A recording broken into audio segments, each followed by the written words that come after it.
Bienvenidos, en esta clase vamos a hablar de las estructuras de control. En la clase pasada ya veíamos un poco sobre la estructura de control if-else, en la que por ejemplo vamos a declarar un número num1 que va a ser igual a 2, int num2 va a ser igual a 2. Si utilizamos la estructura de control if, que es de lo más utilizado en la programación, podemos comparar si el número 1 es mayor a 2 y podemos imprimir algo, o si el número 2 por ejemplo es igual al número 2, podemos hacer otra cosa.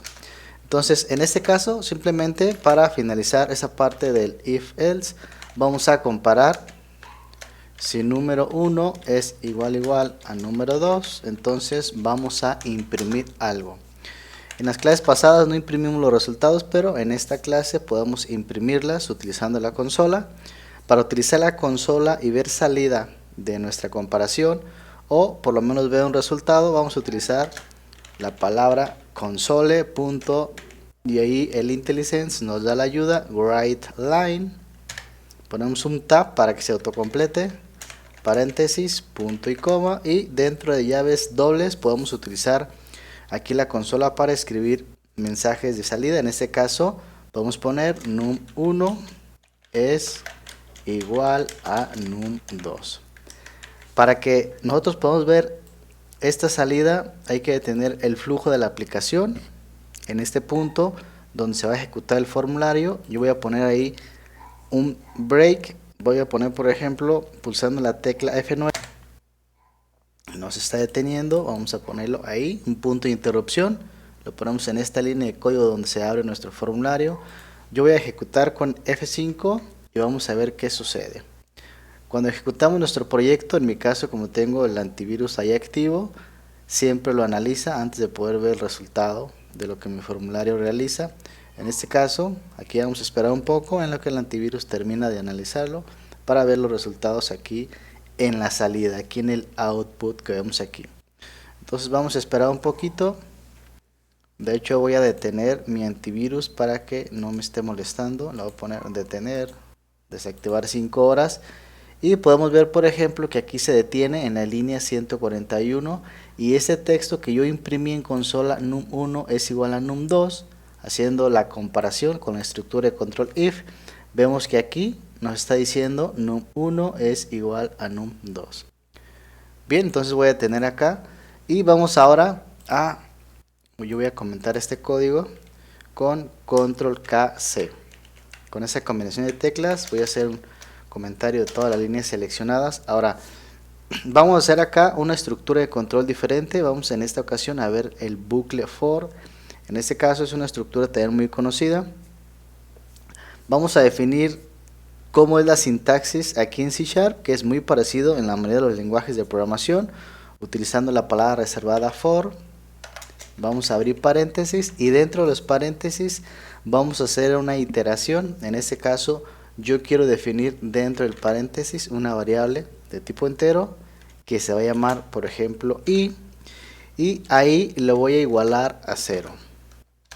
Voy a poner punto y coma y entonces esta iteración va a partir desde que i vale 0 hasta que i sea menor a 5 como ejemplo. Entonces yo voy a poner i hasta que sea menor a 5, punto y coma, y la tercera parte de lo que es el paréntesis que estructura el for es en este caso incrementar la variable i para que se pueda hacer la iteración en el ciclo que nosotros estamos especificando, que en este caso es de 0 hasta que sea menor a 5. Así que sería i más. Abrimos las llaves y en este caso lo que estamos diciendo es que nuestra variable i, al momento de que la estamos definiendo dentro del paréntesis, vale 0 y esto, lo que está dentro de las llaves, se va a ejecutar desde que i vale 0 hasta que i sea menor a 5, es decir, se va a estar iterando durante esa cantidad de veces los mensajes que yo defina. En este caso hablo de mensajes porque simplemente voy a escribir en la consola lo siguiente, voy a poner punto y coma al final y dentro de los paréntesis simplemente puedo colocar y es igual a, y en este caso puedo colocar, por ejemplo, más, y le coloco la i, ¿vale? Esto es una forma de hacerlo. La otra forma de hacerlo es utilizar, por ejemplo, acá el símbolo de dólar, pero vamos a hacerlo de esta manera, que es una manera muy generalizada. Entonces vamos a ver qué es lo que sucede si yo ejecuto mi proyecto. Voy a dar clic en Start y vamos a ver que aquí en el output, en la salida, tenemos que i es igual a 0, 1, 2, 3, 4. Es decir, estamos ejecutando esta iteración 5 veces. Entonces aquí estamos viendo la salida. Esto va desde 0 hasta 4 y en este caso serían 5 las repeticiones de esta línea de código a través de la estructura for. Bien, vamos a hacer otra estructura de control. Yo voy a comentar estas líneas y ahora vamos a hacer la estructura de control, el bucle while, ¿vale?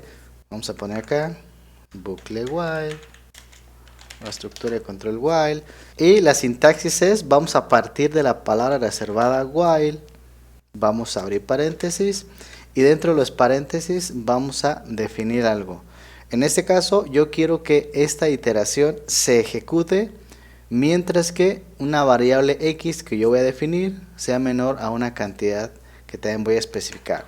Por ejemplo, yo digo, voy a definir una variable que se va a llamar, por ejemplo, j, va a ser igual a 0 como ejemplo, y yo voy a decir que este while se va a ejecutar siempre que j sea menor a 10. Entonces yo coloco dentro de paréntesis hasta que j, o mientras j sea menor que 10, ¿vale? Entonces abrimos las respectivas llaves de esta estructura de control y lo que esté dentro de las llaves también se va a ejecutar mientras tanto j no sea igual a 10.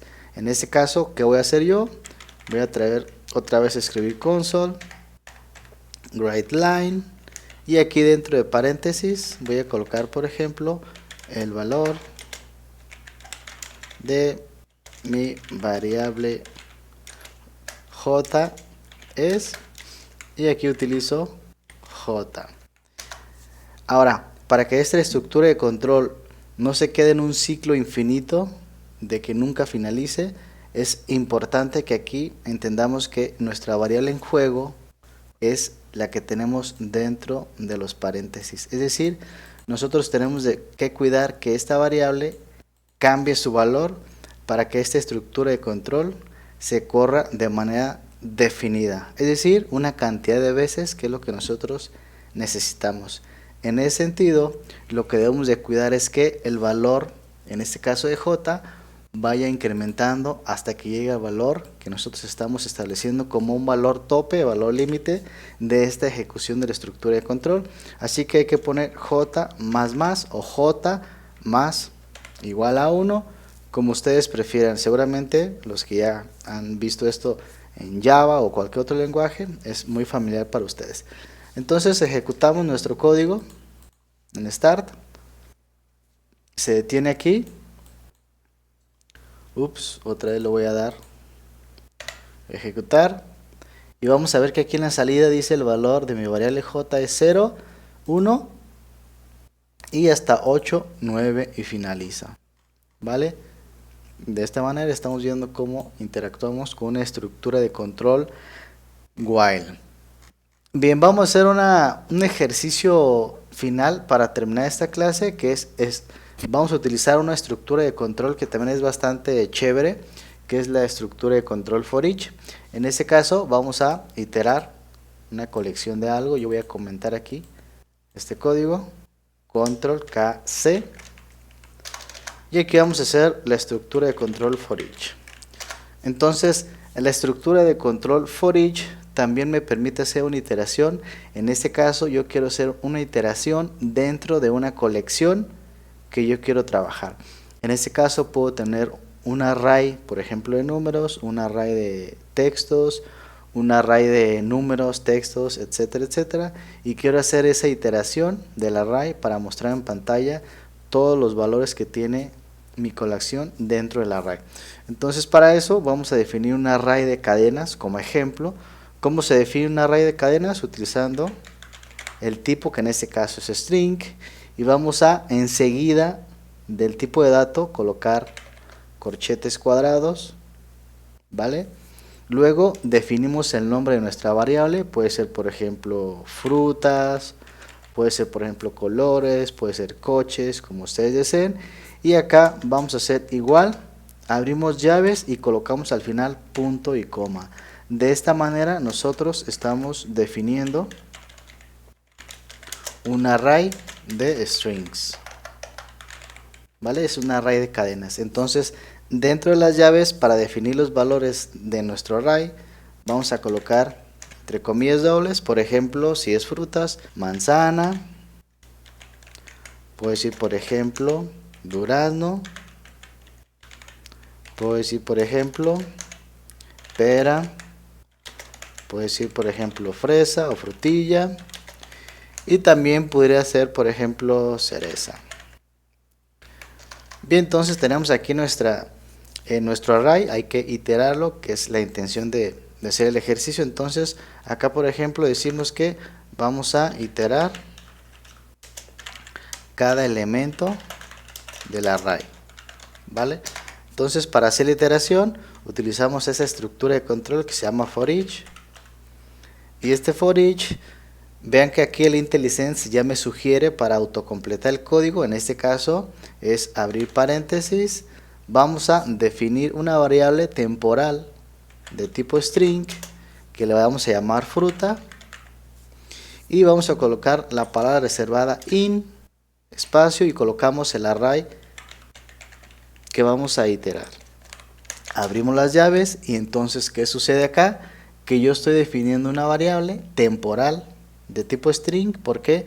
Porque lo que yo voy a iterar son cadenas de texto, y esta variable de aquí me sirve para temporalmente cada iteración que hace mi estructura de control dentro de este array va a colocar cada valor dentro de las llaves en esta variable, y esta variable me va a servir para dibujar cada uno de los textos, en este caso el nombre de las frutas. Así que acá ya la IntelliSense me sugiere, yo voy a pulsar Tab para que se autocomplete, y vean que en este caso en fruta se va a imprimir manzana, durazno, pera, fresa y cereza. Bien, entonces yo voy a ejecutar F5, vamos a ver qué sucede, y aquí tenemos en el orden en el que lo tenemos definido de izquierda a derecha: manzana, durazno, pera, fresa y cereza, pera, fresa y cereza. Bien, entonces de esta manera estamos utilizando la estructura de control for each. La verdad es de que es una de las estructuras que más me gusta, y también me gusta mucho la estructura de control if else, porque es una de las que más utilizamos en el mundo de la programación. Vale, entonces vamos a dejar este video hasta aquí. En la siguiente clase continuamos.